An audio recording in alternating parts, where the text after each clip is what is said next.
Amin. Alhamdulillah. Alhamdulillah ni'amallah wahdahu la syarikalah ta'ziman li sya'nih wa asyhadu anna sayyidana wa nabiyyana Muhammadan abduhu wa rasuluhul hadi ila ridwanih.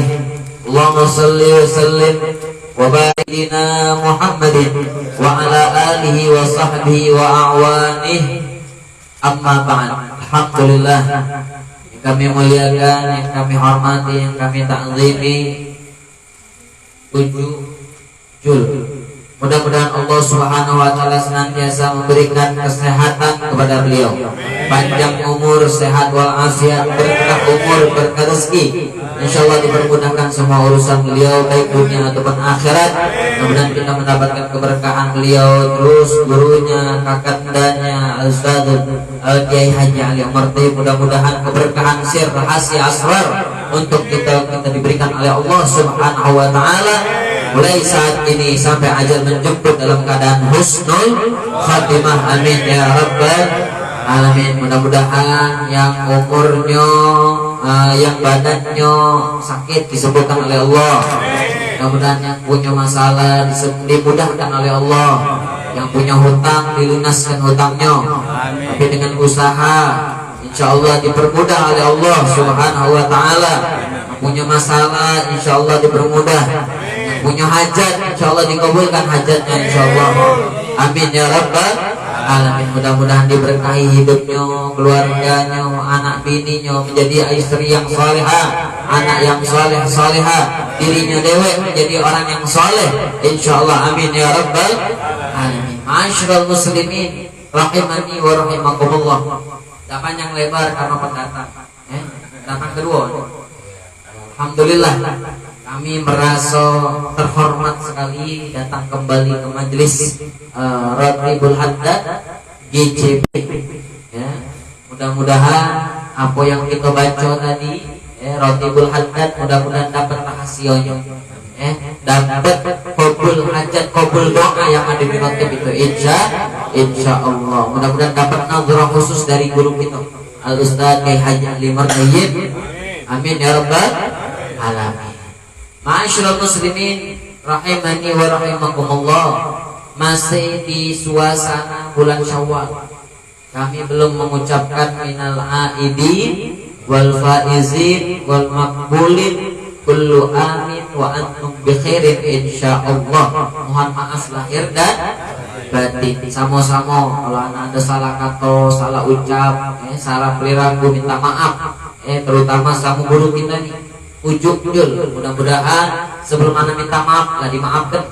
Beliau juga kasih salah, sudah dimaafkan kalau mudah-mudahan saat ini kita bertemu dalam keadaan baik insyaallah, terus dalam keadaan baik hingga kakek kelak di akhirat bertemu dalam keadaan baik-baik saja bersama orang yang paling baik, Nabi besar Muhammad sallallahu alaihi wasallam. Ma'asyiral muslimin rahimani wa rahimakumullah. Perlu diingat, kita sudah melalui bulan suci Ramadan kira-kira berapa hari? Sudah hampir 20 hari, 17-18 hari kita sudah melalui bulan suci Ramadan. Bulan yang mulia, bulan yang dilipat gandakan oleh Allah Subhanahu wa taala pahalanya. Tapi jangan sampai kita melupakan hanya beribadah di bulan suci Ramadan. Ini sering saya sampaikan.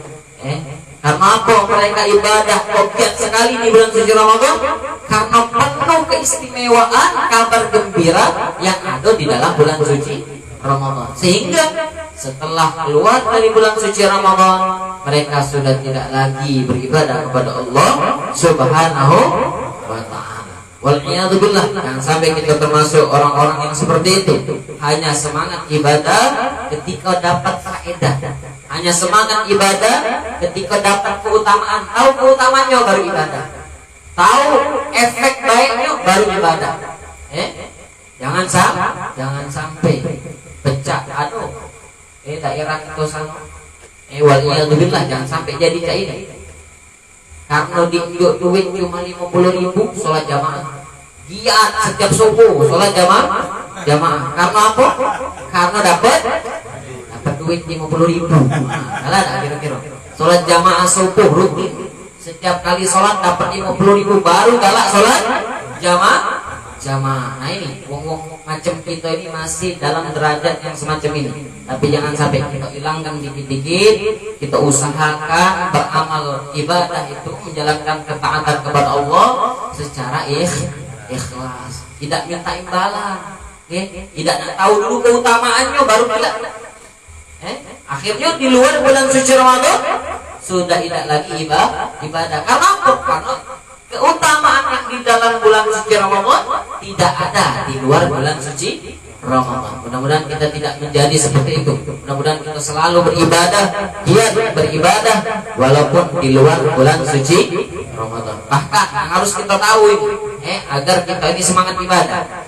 Tanda-tanda ibadah kita diterima di dalam bulan suci Ramadan adalah kita istiqomah meneruskan ibadah tadi di luar bulan suci Ramadan. Bukan sholat tarawih. Sholat tarawih cuma di bulan suci Ramadan. Jangan dikerjakan di luar bulan suci Ramadan. Kan banyak ibadah-ibadah pendekatan diri kepada Allah Subhanahu wa taala, sunnah-sunnah yang diajarkan oleh Rasulullah sallallahu alaihi wasallam yang kita kerjakan di bulan suci Ramadan masih bisa kita kerjakan di luar bulan suci Ramadan. Contohnya apa? Baca Quran masih bisa. Memang keutamaannya mungkin dilipat gandakan di dalam bulan suci Ramadan, tapi jangan sampai kita tinggalkan bulan suci Ramadan selesai juga ada galak baca Quran. Tutup Quran ketemu tahun depan. Debu Quran itu pasti buka. Jangan sampai. Tanda amal ibadah kita diterima oleh Allah Subhanahu wa taala di dalam bulan suci Ramadan adalah kita meneruskan ibadah tersebut di luar bulan suci Ramadan. Bahkan ada ucapan ulama mengatakan al-istimrariyah alal a'malis shalihah ba'da Ramadan alamatul qabul. Tanda alamat amal ibadah di dalam bulan suci Ramadan itu diterima oleh Allah adalah meneruskannya dia, istiqomah mudawamahnya dia meneruskan amal ibadah tersebut di luar bulan suci Ramadan. Maka pengen gak kita tanda tersebut kita dapat? Pengen gak amal ibadah kita diterima oleh Allah Subhanahu wa taala? Pengen. Ibadah kita di dalam bulan suci Ramadan pengen diterima? Pengen. Tandanya tadi kita gawe. Jangan sampai setelah bulan suci Ramadan ini selesai pula ibadah itu. Baca Quran masih bisa, sedekah masih bisa, silaturahmi masih bisa, salat tahajud di malam hari, witir, tasbih masih bisa, tahajud, doa masih bisa kita gawe segala-gala hal-hal kebaikan ataupun sunnah ajaran Rasulullah sallallahu alaihi wasallam di luar bulan suci Ramadan. Maka kata al-Imam Al-Habib Ahmad Al-Habib Muhammad Al-Maliki, beliau menyatakan bahwasanya kun rabbaniyan wala takun rabbaniyan. Dia mengatakan ucapan ini adalah ucapan yang pertama tadi. Senantiasanya dia melakukan amal ibadah di luar bulan suci Ramadan adalah tanda amal ibadahnya diterima di dalam bulan suci Ramadan. Jadilah engkau hamba Allah, jangan jadi engkau hamba bulan suci Ramadan. Nah, itu yang perlu diingat. Jangan engkau menjadi hamba bulan suci Ramadan, tapi jadilah engkau hamba Allah. Kalau kau jadi hamba Allah, kira-kira kita ibadah hanya di bulan suci Ramadan apa di waktu tertentu baik? Kalau kita menjadi hamba Allah, berarti hidup kita hambakan kepada Allah Subhanahu wa taala sampai ajal menjemput dalam keadaan ibadah insya Allah. Karena apa? Wafat itu orang wafat itu ataupun matal mar'u ala ma asya'alih. Sebagaimana sabda Rasulullah sallallahu alaihi wasallam, wafatnya seseorang itu sebagaimana dia hidupnya dia baik, ngamalkan ilmu, sunnah diamalkan, hal-hal kebaikan dikerjakan, senantiasa mengerjakan kebaikan, bisa jadi nyaris kematian dia dalam keadaan yang baik. Ini yang kita harapkan, wafat dalam keadaan husnul khotimah. Tapi sebaliknya, ini yang kita harus pikirkan. Jangan sampai terus-menerus lalai, terus-menerus berbuat maksiat, penentangan diri kepada Allah Subhanahu wa taala. Bisa jadi waktu itu adalah waktu ajal menjemput. Wal iyadu billah, itu wafat dalam keadaan su'ud khotimah. Kita pengen wafat dalam keadaan husnul khotimah. Bagaimana caranya? Ikuti jalan Rasulullah sallallahu alaihi wasallam. Apa? Perbanyak berbuat baik sampai kita wafat dalam keadaan baik. Mudah-mudahan kita wafat dalam keadaan husnul khotimah. Amin ya rabbal alamin. Ma'asyiral muslimin rahimani wa rahimakumullah. Ada ucapan yang ajib, yang indah dari Al-Imam Al-Habib Abdullah bin Alwi Al-Haddad. Apa ucapan beliau? Di sini saya baca dengan bahasa Arabnya dulu. Haluka fi qabrika mithlu hali qalbika fi sadrika. Fa in kana qalbuka ya'nasu bi ta'atillah huna fasayanasu fil qabri. Bahwasanya keadaan kamu kelak di kuburan kamu itu sebagaimana keadaan hatimu sekarang ketika berbuat ketaatan. Seandainya hati engkau ketika berbuat keadaan kok senang, terhibur, maka begitulah pula kaget kelak engkau berada di kuburan dalam keadaan gembira. Itu sekarang kita rasa pas kita berbuat amal ketaatan, kira-kira hati kita senang enggak, nyaman enggak, tentram enggak? Kalau macam itu, berarti itu kabar gembira. Kelak di kuburan kita mendapatkan kegembiraan, kesenangan dari Allah Subhanahu wa ta'ala. Tapi hati-hati sebaliknya. Kata Imam Al-Haddad, wa in kana yastauhishu min ta'atillah huna, seandainya dia merasa sedih, gelisah, tidak tenang ketika berbuat amal ketaatan kepada Allah Subhanahu wa ta'ala, hatinya gelisah, tidak nyaman, maka begitu pula kaget keadaan dia kelak di kuburan merasa tidak tenang, sudah dewean tidak tenang. Nah ini kita usahakan, kita ini kan majelis taklim ini kan isinya apa? Zikir, rotet, usahakan sebisa mungkin khusyuk, hadirkan hati. Ketika baca zikir, tidak usah lagi nak mikir-mikir kabur dulu, tidak usah lagi nak ngurus siapa dulu. Tenanglah dulu jiwa raga, khusyuk hati, memahami apa yang dibaca tadi. Usahakan tenang jiwa raga kita, tenang hati kita, maka insya Allah ini tadi kabar gembira daripada Al-Imam Al-Haddad. Kelak di kuburan dia akan merasa senang gembira sebagaimana dia di dunia ketika beramal ketaatan, hatinya gembira. Ini ucapan indah, kabar gembira dari Al-Habib Al-Imam Habib Abdullah bin Alwi Al-Haddad, sebagaimana yang sudah sering dibaca oleh guru kita juga. Kitabnya apa? Kitab Al-Imam Al-Haddad. Yang sekarang dibaca ini kitab apa? Kalau tidak salah Risalatul Mu'awanah. Itu karangan Al-Habib Al-Imam Al-Habib Abdullah bin Alwi Al-Haddad. Ini salah satu ucapan kabar gembira bagi siapa saja yang beramal ketaatan ibadah kepada Allah, senang hatinya, maka kelak di kuburan akan senang gembira, diberi kesenangan oleh Allah Subhanahu wa ta'ala. Mudah-mudahan kita termasuk orang yang ketika berzikir, yang ketika menyebut nama Allah, yang ketika bersalawat, yang ketika berbuat ketaatan, senanglah hati kita. Insya Allah di kuburan kita akan senang gembira, diberikan ketenangan oleh Allah Subhanahu wa ta'ala. Amin ya rabbal alamin. Ma'asyiral muslimin rahimani wa rahimakumullah. Kurang apa lagi Nabi besar Muhammad sallallahu alaihi wasallam jasanya untuk kita? Kurang apa lagi Nabi besar Muhammad sallallahu alaihi wasallam jasanya untuk kita? Sebagaimana Nabi Muhammad sallallahu alaihi wasallam bersabda di dalam kitab Ittihafus Sadatil Muttaqin. Apa ucapan sabda beliau? Bahwasanya beliau menyatakan hayati wa mamati khairan lakum. Kehidupanku, masa kehidupanku, masa wafatku itu semuanya baik untuk kalian. Bukan hidupnya Nabi baik untuk kita ini, tapi wafatnya Nabi juga baik untuk kalian. Nah, ini harus kita cerna, harus kita pahami. Kehidupan Nabi mungkin jelas baik untuk umat, baik untuk muridnya, baik untuk uang yang di zamannya sahabat-sahabat.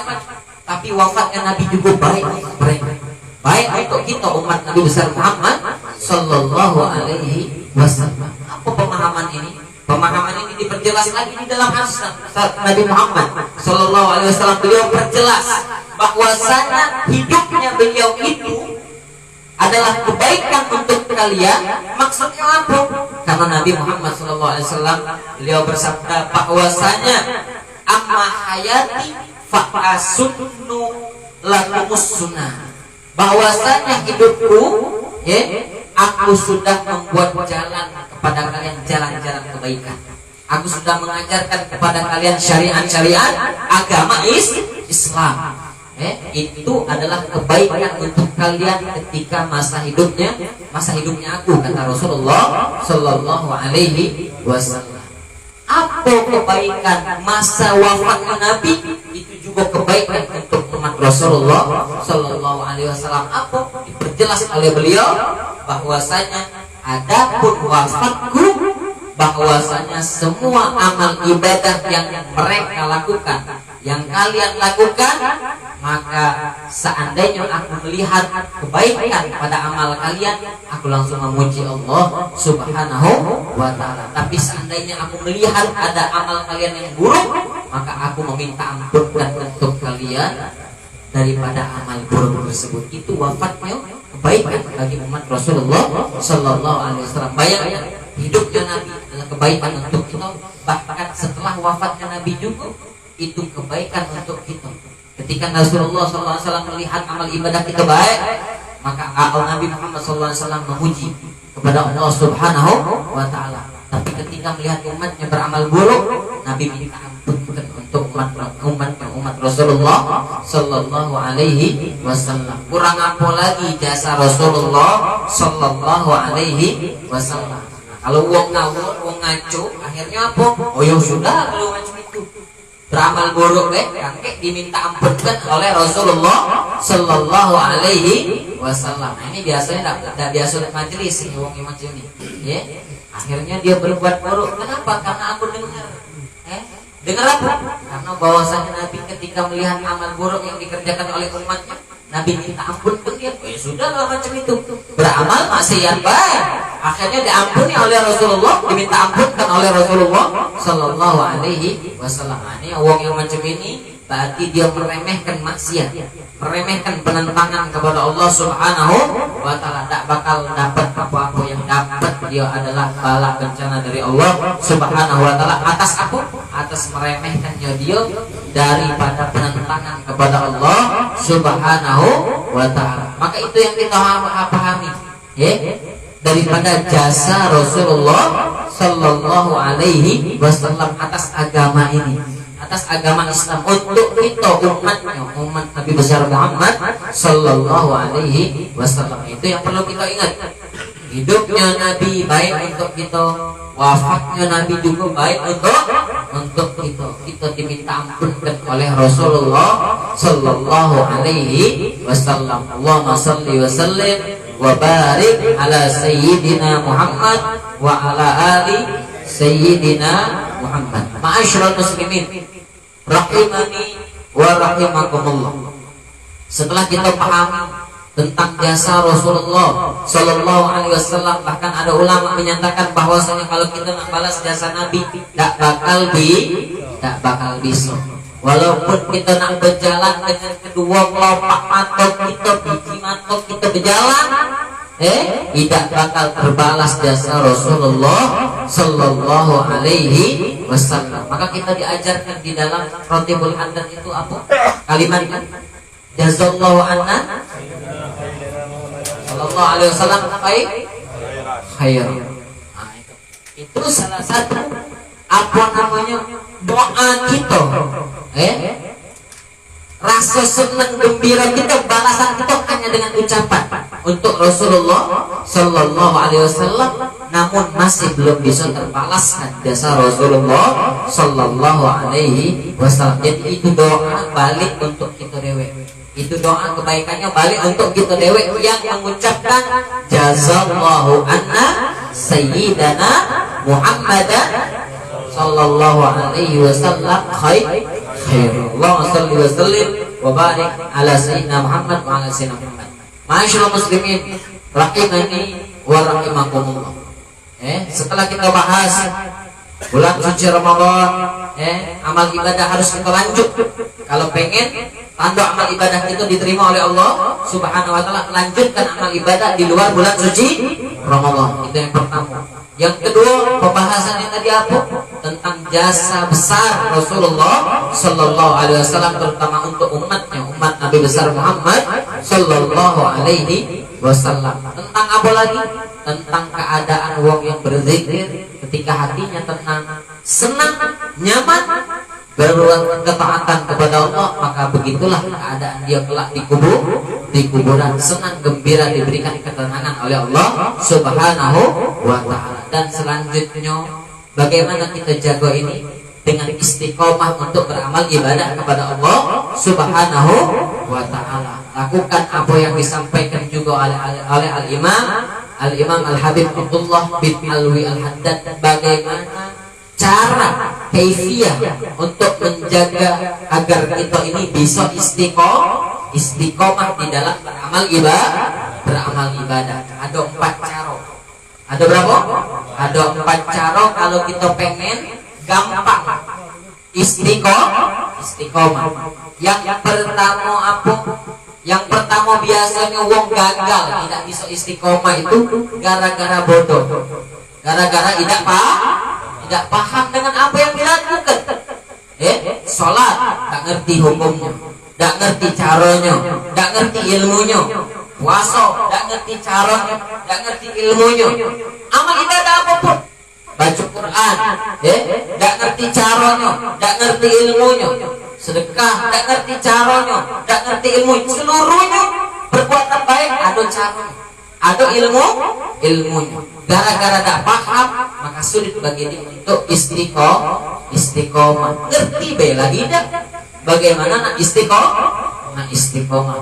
Jadi bagaimana caranya? Hilangkan kebodohan ini dengan terus menuntut ilmu. Maka amal ibadah yang kita kerjakan, insya Allah kita akan istiqomah di dalam amal ibadah tersebut. Itu yang pertama.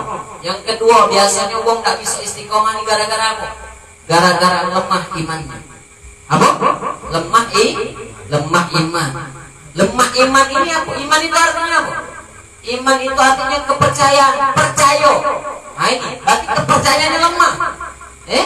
Tidak percaya, tidak begitu percaya dengan apa yang disampaikan oleh Allah Subhanahu wa taala, tidak begitu percaya dengan apa yang disampaikan oleh Rasulullah Sallallahu Alaihi Wasallam. Lemah iman, maka gampang sekali dia tidak bisa untuk istiqomah di dalam beramal ibadah. Caranya bagaimana? Banyak-banyak tafakkur, banyak-banyak mikir, bukan mikir apa-apa, mikir tentang kekuasaan Allah, memikir tentang rahmat kasih Allah, memikirkan, bertafakur terus. Maka dengan tafakur ini akan bertambah kokoh, bertambah kuat keimanan kita. Bahkan perbanyak membaca la ilaha illallah. Itu cara ajaran Nabi besar Muhammad Sallallahu Alaihi Wasallam agar iman kita bertambah kokoh, bertambah kuat. Berbanyak membaca la ilaha illallah dan berbanyak tafakur di dalam kekuasaan Allah dan di dalam masalah makhluk-makhluknya Allah. Kita pikirkan kasih sayang Allah, kita pikirkan rahmat Allah, kita pikirkan kekuasaan Allah. Tapi jangan pikirkan zat Allah, tidak nyampe. Pikirkan kekuasaan Allah, pikirkan nikmat yang telah Allah berikan, maka dengan itu akan terus bertambah keimanan kita. Dari situ baru kita gampang istiqomah. Ketiga, biasanya wong tak baca istiqomah ini gara-gara apa? Gara-gara panjang angan-angan. Ngumpul ke duit, nak beli ini, nak beli itu, mikir ke dunia terus. Sebelum tidur sampai bangun tidur, nak tidur lagi, dunia terus yang dipikir. Panjang angan-angan, sudah dapat ini, pengen itu, sudah baca ini, pengen itu, terus digali terus masalah dunia terutama. Maka panjangnya angan-angan ini bikin kita tidak baca istiqomah di dalam beramal ibadah. Bagaimana caranya? Itu tadi, ingat kematian. Panjangnya angan-angan, kita bisa hilangkan dengan kita perbanyak ingat apa? Kematian. Kematian pasti datang, kapanpun datangnya kita tidak paham, maka kita ingat kematian itu bakal datang dan tidak tahu waktunya. Maka dengan itu insya Allah kita akan selalu istiqomah beramal ibadah. Karena apa? Karena kita pengen wafat dalam keadaan baik. Kita tidak tahu ajal kapan menjemput kita, waktunya tidak paham. Kalau kita betul-betul takut dengan kematian itu dalam keadaan suul khotimah, maka kita akan menggali terus istiqomah di dalam beramal baik sampai wafat dalam keadaan husnul khotimah. Nah, ini yang ketiga. Yang pertama tadi masih ingat? Gara-gara apa? Bodoh. Caranya nuntut gara-gara apa yang kedua? Gara-gara lemah iman. Caranya banyak-banyak tafakur, mikir kuasa Allah, nikmat Allah, perbanyak membaca la ilaha. Ketiga gara-gara panjang angan-angan, pengen itu, pengen ini, pengen itu. Bagaimana cara menghilangkan? Ingat mati. Yang keempat apa? Yang keempat adalah makan daripada barang-barang syubhat. Mendapatkan harta daripada harta yang syubhat. Tahu syubhat? Syubhat itu tidak jelas anu haram anu halalnya. Apalagi harta haram, apalagi makanan haram yang syubhat baik, itu bisa mempengaruhi istiqomah itu, bisa mempengaruhi kita bagaimana perkara yang haram. Kalau yang haram sudah jelas apa perbuatan makan haram ini. Dengan makan haram mau tidak mau jasad kita akan berbuat maksiat. Dengan makan halal mau tidak mau anggota badan kita akan berbuat baik. Maka hindari perbuatan ini. Makan syubhat hindari, apalagi perbuatan makan haram, agar kita gampang berbuat amal ibadah. Istiqomah di dalam beramal ibadah. Maka usahakan cari harta yang halal. Keempat ini kita usahakan, kita hilangkan galau-galau, kebodohan kita hilangkan dengan terus menuntut ilmu. Hadir majelis taklim, lemah iman kita tingkatkan keimanan kita dengan terus berzikir, ratibul hadat dan semacamnya. Tafakkur di dalam kekuasaan Allah, nikmat Allah. Terus apalagi tadi panjang angan-angan, jangan panjang angan-angan, jangan nak itu kurang baik gawe. Dunia nak digali terus. Motor kurang bagus, motor kawan bagus sedikit.